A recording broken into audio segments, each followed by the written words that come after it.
پرو مجازی لباس با گوگل چطور هوش مصنوعی خرید آنلاین رو متحول میکنه؟ چند بار پیش اومده که هیجان زده لباسی رو آنلاین سفارش دادی، اما وقتی جعبه رو باز کردی احساس کردی انگار یه رویا به کابوس تبدیل شده. خرید آنلاین لباس همیشه چالش برانگیز بوده، اما گوگل حالا با هوش مصنوعی این مشکل رو حل کرده. گوگل امکانی رو فراهم کرده که با آپلود یک عکس تمام قد میتونه میلیاردها لباس رو روی بدن شما شبیه سازی کنه. این کار با استفاده از هوش مصنوعی جمینای و مدل‌های اختصاصی برای مد انجام میشه. چطور؟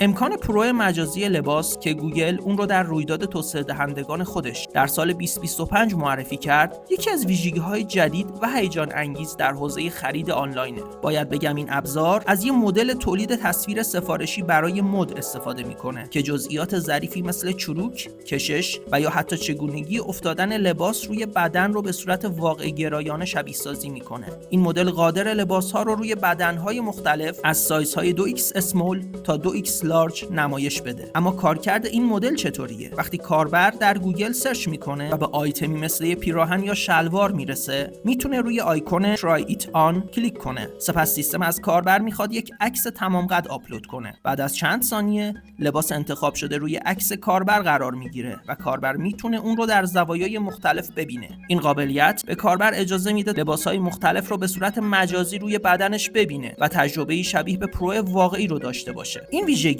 فعلا در ایالات متحده آمریکا و به صورت آزمایشی در گوگل سرچ لبز در دسترس قرار گرفته، اما گوگل اعلام کرده که این ابزار رو به زودی در سایر کشورها و پلتفرم‌ها گسترش خواهد داد. این قابلیت چه تأثیراتی در دنیای خرید آنلاین خواهد داشت؟ کاهش بازگشت کالا، چرا که این قابلیت با ارائه تجربه‌ای واقعی‌تر از ظاهر لباس میتونه نرخ بازگشت کالا رو کاهش بده. افزایش اعتماد کاربر، چرا که کاربرانی که احساس میکنن لباس رو روی تن خودشون دیدن بیشتر احتمال داره که خرید کنن. و در نهایت باید بگم تحلیلگران معتقدن که این ویژگی میتونه انقلاب بزرگی رو در خرید آنلاین ایجاد کنه، مخصوصا برای کسانی که نگران اندازه یا ظاهر لباس هستن.